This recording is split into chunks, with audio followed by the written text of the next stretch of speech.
आप सबों का स्वागत है अपना YouTube चैनल SCC स्टडी पे। तो जल्दी से जुड़े और अपने सिलेबस को आगे बढ़ाए इजली। तो आज हम लोग क्लास 12th में चैप्टर नंबर जो सेकेंड है sexual reproduction in flowering plant, Pushpi पादपों में प्रजनन, उसमें आज का हम लोगों का टॉपिक है गुरु बीजाणुधानी, pistil, the pistil, megasporangium and embryocyte, स्त्रीकेसर, गुरु बीजाणुधानी, जिसके अंदर अंडक का निर्माण होता है, और भ्रूणकोश को आज हम लोग पढ़ेंगे।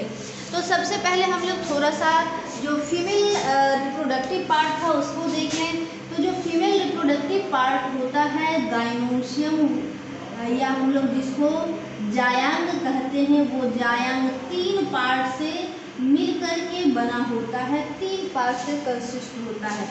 ये ओवरऑल किसका स्ट्रक्चर हो गया? जायांग, जिसको हम लोग गाइनोसियम भी कहते हैं। अब ये जो गाइनोसियम के सबसे टिप पे माउथ लाइक जो स्ट्रक्चर होता है, उस स्ट्रक्चर को हम लोग क्या कहेंगे? स्टिग्मा, वर्तिकाग्र। और उसके बाद हम लोग देखते हैं माउथ लाइक स्ट्रक्चर के जस्ट नीचे गर्दन की तरह नेक के जैसे ट्यूबुलर स्ट्रक्चर होते हैं, उस ट्यूबुलर स्ट्रक्चर को हम लोग स्टाइल कहते हैं, स्टाइल, जिसको हम लोग हिंदी में वर्तिका कहेंगे। और फिर जो नेक के ट्यूबुलर स्ट्रक्चर के नीचे जो पॉट जैसा स्वेलन पार्ट होता है, फुला हुआ पार्ट होता है, उसको हम लोग क्या कहेंगे? ओवरी या फिर अंडाशय। इतनी बातें समझ में आ गई होगी। क्या है? तो यह फ्लावर का फीमेल पार्ट है। फीमेल पार्ट को हम लोग जायांग कहते हैं। जब किसी प्लांट में, किसी फ्लावरिंग प्लांट में इस जायांग की संख्या 1 होती है, तब हम लोग इसको क्या कहेंगे? स्त्रीकेसर। और स्त्रीकेसर के समूह को क्या कहेंगे? जायांग। क्लियर है? गाइनोसियम कहेंगे। पिस्टिल या कार्पेल के ग्रुप को क्या कहेंगे? गाइनोसियम। हम लोग क्या देखते हैं कि बहुत सारे ऐसे फ्लावर्स होते हैं जिसमें ये जो पिस्टिल है, कार्पेल है, स्त्रीकेसर है, उसकी संख्या सिंगल होती है। तो जिस फ्लावर में कार्पेल की संख्या सिंगल होगी, उसको हम लोग क्या कहेंगे? एक स्त्रीकेसर वाले फ्लावर को एक अंडपी, या हम लोग क्या कहेंगे? मोनोकार्पेलरी। क्लियर है? उसके बाद बहुत सारे ऐसे भी प्लांट्स होते हैं जिसमें मल्टी कार्पेल प्रेजेंट होते हैं, एक से अधिक स्त्रीकेसर प्रेजेंट होते हैं, जिसको हम लोग क्या कहेंगे? मल्टी कार्पेलरी या बहु अंडपी। एक अंडप वाला, एक स्त्रीकेसर वाला क्या कहलाएगा? एका अंडपी या मोनोकार्पेलरी। एक से अधिक अंडप वाला, वन से मोर देन 1 पिस्टिल वाले जो फ्लावर्स होंगे, उसको हम लोग क्या कहेंगे? Multi carpellary. इतनी बातें क्लियर है? अब फिर ये बातें आती है कि जहाँ एक से अधिक स्त्रीकेसर होंगे, कार्पेल होंगे, तो उसके भी 2 टाइप्स हो जाते हैं। बहु अंडपी या मल्टी कार्पेलरी के 2 टाइप्स हो जाते हैं। जब एक दूसरे से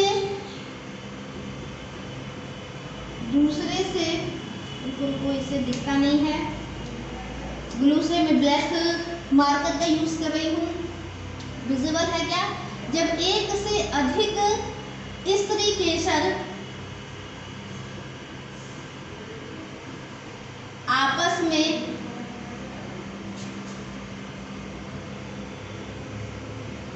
जुड़े होते हैं, तो हम लोग उसको क्या कहते हैं? स्त्रीकेसर ज्यादा है, मल्टी कार्पेलरी है, लेकिन क्या है कि एक दूसरे से फ्यूज्ड मल्टी कार्पेलरी के लिए एक वर्ड आता है जिसको हम लोग कहेंगे सिनकार्पस, और हिंदी में कहेंगे युक्ता अंडपी। युक्त मतलब क्या हो गया? एक दूसरे से जुड़ा हुआ। अंडपी मीन्स जो स्त्रीकेसर है, ओव्यूल है, वो क्या है? एक दूसरे से फ्यूज्ड है। तो उसको, इसके लिए क्या वर्ड आ गया? साइनोकार्पस, या फिर हम लोग क्या कह दिए? युक्ता अंडपी। लेकिन जब मल्टी कार्पेलरी प्रेजेंट हो और मल्टी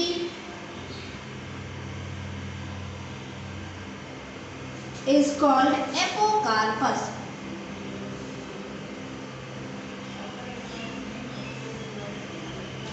एपोकार्पस या इसको हम लोग क्या कहेंगे, वियुक्ता अंडपी।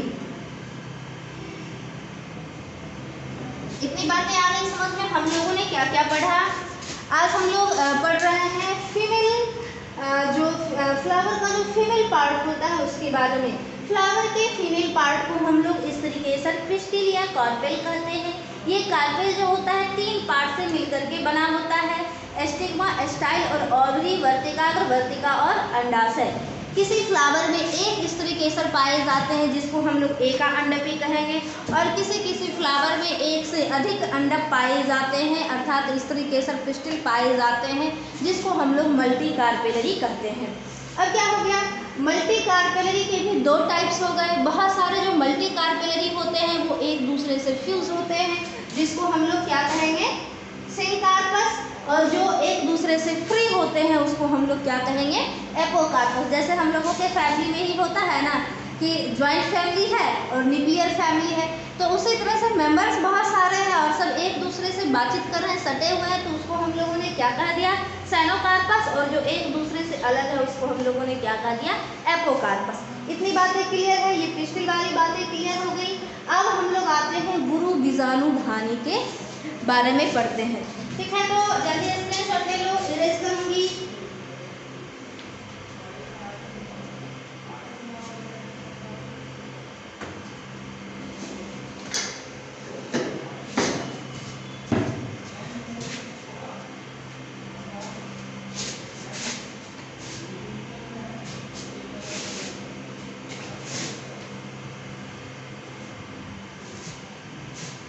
अब हम लोग का क्या हो गया, मेगा एस्पोरेंजियम, या फिर हम लोग उसको ओव्यूल कहें, या फिर हम लोग उसको क्या कहें, गुरु बीजाणु धानी कहें।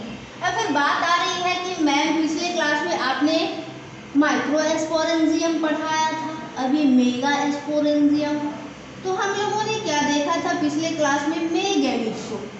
अब हम लोग क्या देखेंगे, फीमेल गैमीट को। तो मेल गैमीट जो होता है, जिस तरह से ह्यूमन में मेल गैमीट फीमेल गैमीट से साइज में छोटा होता है, सेम उसी तरह से फ्लावर में भी जो फीमेल गैमीट होता है मेल गैमीट के कंपैरिजन में छोटा होता है उसका साइज, इसीलिए इसके लिए मेगा वर्ड का यूज़ किया गया। फीमेल गैमीट्स के लिए गुरु बीजाणु धानी और मेल गैमीट के लिए माइक्रो एस्पोरेंजियम मतलब लघु बीजाणु धानी। इसके अंदर ही क्या निर्माण होगा, अंडक का मतलब ओव्यूल का निर्माण इसी मेगा एस्पोरेंजियम के अंदर होगा। ठीक है, तो अब हम लोग देखते हैं इसके स्ट्रक्चर को। तो फ्लावर के अंदर जो ओवरी होता है, इस ओवरी के अंदर इस तरह के स्ट्रक्चर पाए जाते हैं जिसको हम लोग ओव्यूल कहते हैं, या हम लोग इसको गुरु बीजाणु धानी भी कर सकते हैं, जिसके अंदर गुरु बीजाणु का निर्माण होता हो, इसी के अंदर गुरु बीजाणु का निर्माण होगा। तो हम लोग क्या देख रहे हैं कि एक ओवल शेप्ड स्ट्रक्चर है। ओवल शेप्ड स्ट्रक्चर में जो प्लासेंटा होता है, प्लासेंटा एक स्टल्क लाइक स्ट्रक्चर से एक डंठल के समान संरचना से जुड़ता है, जिसको हम लोग क्या कहेंगे, फ्यूनिकल कहेंगे। क्या कहेंगे, फ्यूनिकल कहेंगे। फ्यूनिकल और हाइलम की फ्यूनिकल और जो ओव्यूल है उसके जंक्शन को हाइलम कहेंगे। इतनी बातें क्लियर है। 2 बात अभी हम लोगों ने सीखा। क्या सीखा, ओवरी से एक स्टल्क लाइक स्ट्रक्चर जुड़ा होता है, डंठल के समान संरचना, जिसको फेनिकल कहते हैं, फनिकल कहते हैं, इंग्लिश भी यही होता है, हाइलम।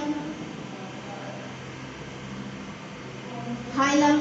अब क्या है कि जो ओव्यूल और फनिकल का जो जंक्शन होता है उसको हम लोग हाइलम करते हैं। हम लोग क्या देख रहे हैं कि ये जो पूरा स्ट्रक्चर है, ओवल शेप्ड स्ट्रक्चर, ओव्यूल के टिप पे, ओव्यूल का जो टिप है वहाँ पे क्या देख रहे हैं हम लोग, छोटा सा ओपनिंग पोर है। इसी ओपनिंग पोर को बीजांड द्वार या हम लोग इसको कहेंगे माइक्रोपाइल।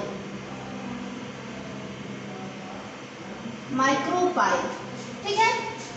बीजांड द्वार मतलब इसी ओपनिंग के सहारे पोलन ग्रेन इन करता है, जिसको हम लोग क्या कहेंगे, माइक्रोपाइल। अब क्या है कि ये जो इसका पोल है उसको हम लोग माइक्रोपाइलर पोल कहेंगे।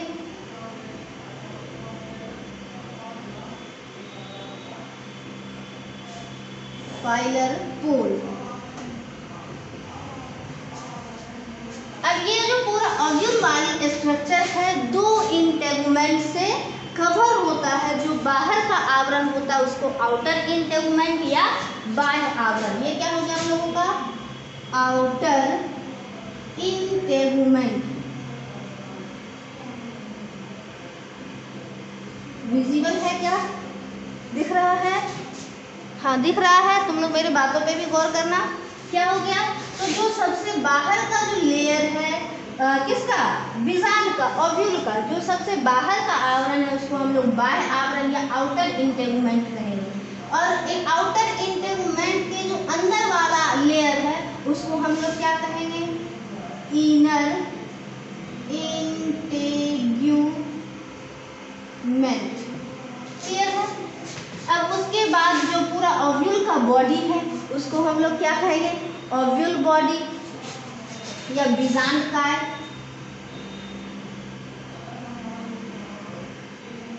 ओव्यूल बॉडी, और ओव्यूल बॉडी के अंदर एक सैक लाइक स्ट्रक्चर होता है जिसके अंदर हम लोगों का जो एम्ब्रियो है वो डेवलप करता है, जिसको हम लोग क्या कहेंगे, एम्ब्रियो सैक।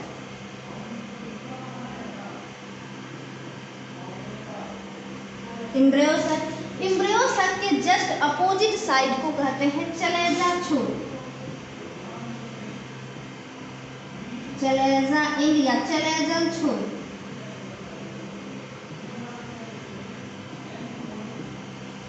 चलो जल्दी से इसका स्क्रीनशॉट ले लो।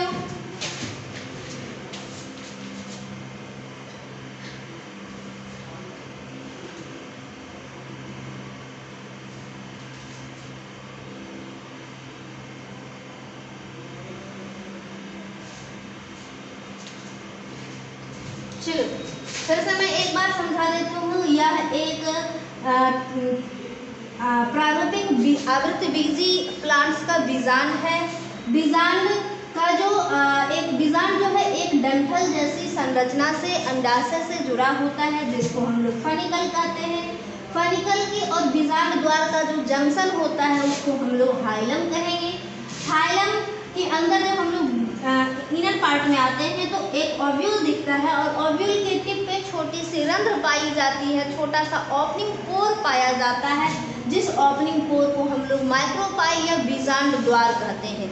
बीजांड द्वार कह दिए। अब ये जो पूरा ओव्यूल होता है वो दो लेयर से कवर्ड होता है, दो आवरण से ढका हुआ होता है, जिस लेयर को आवरण को इंटेगुमेंट कहेंगे।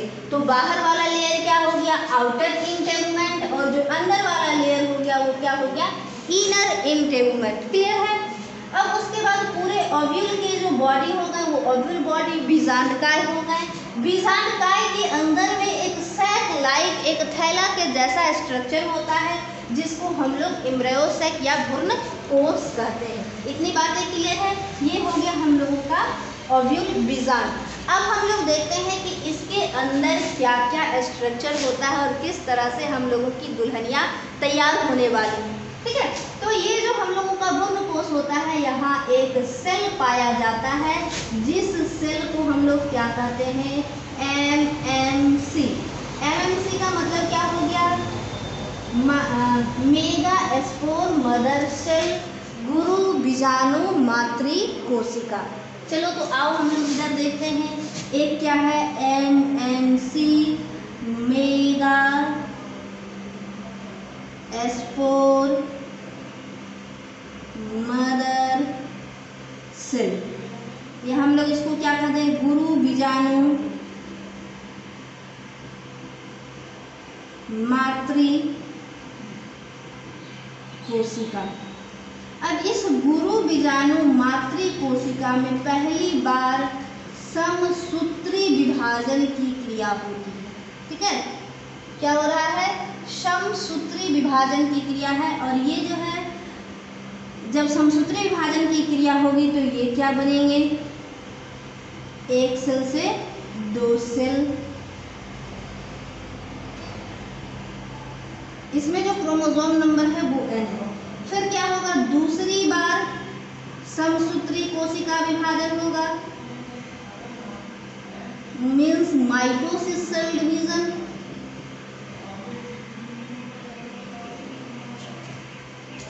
फिर से क्या होगा, 2 से 4 सेल का फॉर्मेशन। फिर थर्ड माइटोसिस, जिससे 4 से क्या होंगे, 1 सेल का फॉर्मेशन होता है। ठीक है, ये टोटल 1 सेल n न्यूक्लियस वाले सेल बन जाते हैं। अब इसी जो 1 सेल का फॉर्मेशन हो गया है, उसी सेल को हम लोग किसके अंदर रखेंगे, माइक्रोस्पोर, जो हम लोगों का एम्ब्रियो सैक है, उस एम्ब्रियो सैक के अंदर उसको डालेंगे। अब कैसे डालेंगे तो हम लोग देखते हैं। फिर से इसको मैं मिटा देती हूँ या फिर से मैं एक बार समझा दूँ। जो हम लोगों का एम्ब्रियो सैक रहता है, एम्ब्रियो सैक में क्या है, MMC माइक्रोस्पोर मदर सेल, ढेर सारे माइक्रोस्पोर मदर सेल्स होते हैं। उसमें क्या होता है, लगातार 3 समसूत्री कोशिका विभाजन होती है और 3 समसूत्री कोशिका विभाजन के फलस्वरूप 8 न्यूक्लियस का फॉर्मेशन होता है, 8 केंद्रक का निर्माण होता है। ठीक है,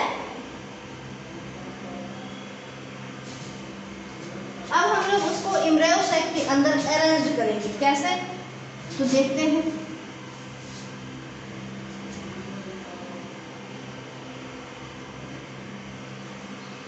ये हो गया हम लोगों का एम्ब्रियो सैक।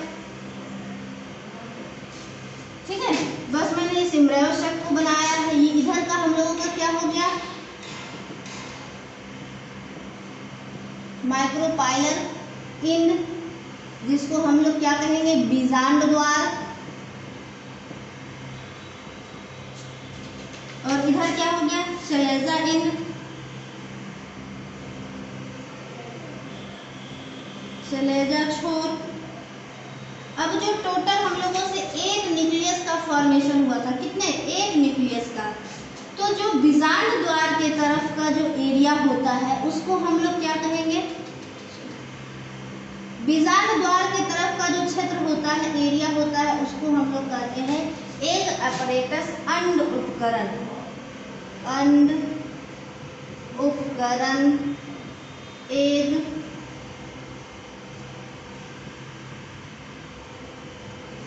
और जो चलेजल इंड है, चलेजल इंड की तरफ वाले जो छोर होते हैं उसको हम लोग क्या कहते हैं, प्रतिव्याप्त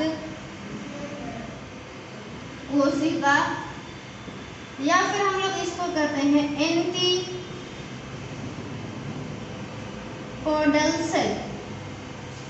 एक न्यूक्लियस में से क्या होता है, 3 न्यूक्लियस आकर के चलेजल इंड की तरफ अरेंज हो जाता है, प्रतिव्याप्त कोशिका की तरफ एंटीपोडल सेल कहलाता है, और 3 जो हम लोगों का बना था एक अपरेटस में चला जाता है।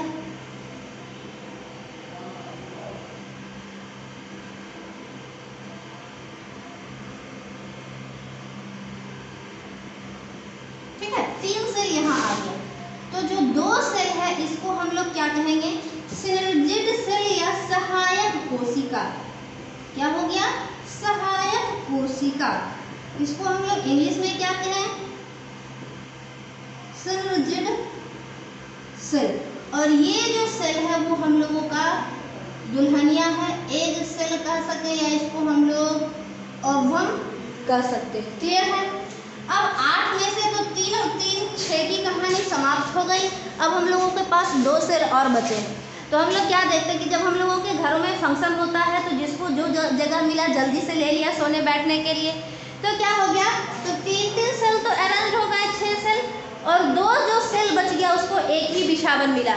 तो उन दोनों सेल ने अपने आप को एक साथ कनेक्ट कर लिया कि चलो यार हम लोग एक ही विषावन पे सेटल हो जाते हैं। तो आकर के ये जो 2 सेल था वो एक साथ आकर के एडजस्ट हो जाता है, ये न्यूक्लियस, लेकिन सेल की संख्या कितनी होती है, 1।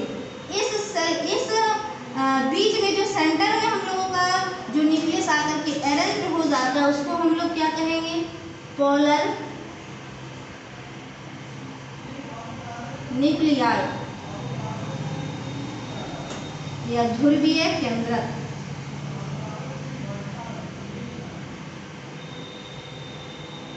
ध्रुवीय केंद्रक। और ये वाला जो बाहर वाला जो ये हम लोगों का ये क्या है, भ्रूणपोष है। इसी में हम लोगों ने अरेंज किया है, क्या किया, तो माइक्रोस्पोर मदर सेल था, उसमें ढेर सारे डिवीजन हुए और ये 2n होता है माइक्रो MMC जो होता है। सबसे पहले इसमें अर्धसूत्री विभाजन हो जाता है और n आ जाता है। n आने के बाद इसमें माइटोसिस सेल डिवीजन होता है लगा 3 बार, जिससे 3 बार जो माइटोसिस डिवीजन होता है जिससे एक न्यूक्लिएटेड सेल का फॉर्मेशन हो जाता है। इसी सेल को इसके अंदर अरेंज करना है। इधर हम लोगों का बीजांड द्वार है, माइक्रोपाइलर एंड की तरफ 3 सेल और 3 सेल कहाँ चले गए, प्रतिव्याप्त कोशिका की तरफ। और 2 सेल जो बच गए वो बेचारे एक साथ मर्ज होकर के सेल कितना बना, 1, लेकिन इसके अंदर न्यूक्लियस की संख्या रह गई 2। इस तरह से एक भ्रूणपोष के अंदर, एक बीजांड के अंदर, सॉरी एक भ्रूणपोष है, एक भ्रूणपोष के अंदर कितनी कोशिका और कितने केंद्रक का निर्माण हो गया, तो 8 केंद्रक बन गए और 7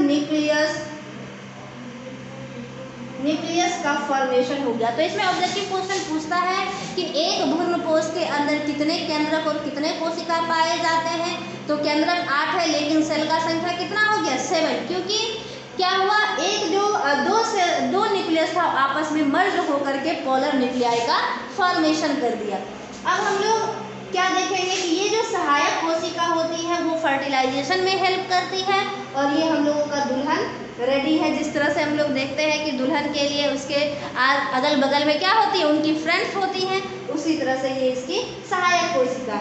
सेलेजल एंड के तरफ जो एंटीपोडल सेल होता है वो डिस्ट्रॉय हो जाता है, उसका कोई फंक्शन नहीं होता है, तो ये इस तरह से डिस्ट्रॉय हो जाता है। और यहाँ हम लोगों का ये क्या बन के तैयार हो गया, ओवम बन के तैयार हो गया। तो वैसा प्रोसेस जिससे गुरु बीजाणुधानी से गुरु बीजाणु बनने की प्रक्रिया को हम लोग क्या कहेंगे, मेगा स्पोरोजेनेसिस। मेगा स्पोरोजेनेसिस क्या है, तो वैसा प्रोसेस जिससे किसका फॉर्मेशन हो, ओवम का फॉर्मेशन हो या मेगा स्पोर का फॉर्मेशन हो, वो प्रोसेस क्या कहलाएगा, मेगा स्पोरोजेनेसिस। Mega sporogenesis. तो इतनी बातें क्लियर है, ये बातें आ गई समझ में, इतनी बातें ठीक है, इतनी बातें आ गई है समझ में। अगर कोई प्रॉब्लम है तो आप लोग फेसबुक पे कमेंट करके बताएंगे, हम उसको फिर से डाउट सेशन रखेंगे और उसको सॉल्व करेंगे। तो चलिए जल्दी से स्क्रीनशॉट ले लीजिए।